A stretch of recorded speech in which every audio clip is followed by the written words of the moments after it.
ایران بڑی بڑی بات تو کر رہا ہے کہ جی ہم بدلہ بھی لیں گے، سر پرچم بھی لہرا دیا اور اسرائیل کے خاتمے کا وقت بھی آ گیا، لیکن کیپنگ ان ویو کہ اس کی کیپیبلٹی کم ہے، ایران کیا یہ کر سکتا ہے جو کہہ رہا ہے؟ جی بہت شکریہ مس.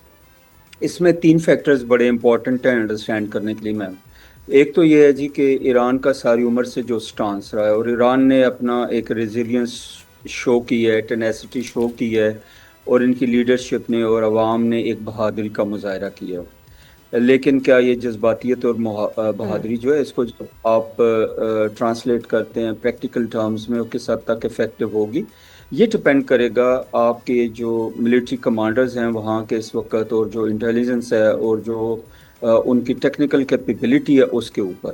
اگر وہ لوگ جیسے پاکستان کے کیس میں آپ نے دیکھا تھا کہ انیشلی تو ساری دنیا یہی سمجھ رہی تھی انکلوڈنگ یونائٹڈ اسٹیٹس کہ پاکستان جو ہے وہ it will be beaten very badly, کمزور بہت ملک. حال ہوگا، اور اس لیے انہوں نے کہا جی اچھا ہم تو پیچھے ہٹ رہے ہیں، آپ جو کرتے ہیں کر لیں. But then when they so it کہ کس طریقے سے پاکستان نے اپنی کیپیبلٹی کو امپلائی کیا، تو وہ حیران رہ گئے. تو یہ بڑا امپورٹنٹ فیکٹر ہوگا. تیسری چیز یہ ہے جی کہ ان کے اسٹریٹجک مقاصد اس وقت ایران کے کیا ہیں.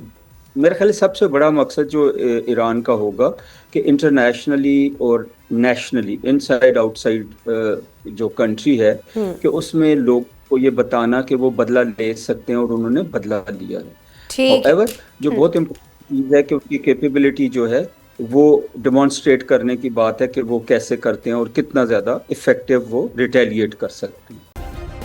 سبسکرائب کریں اور بیل دبائیں تاکہ کوئی خبر رہ نہ جائے.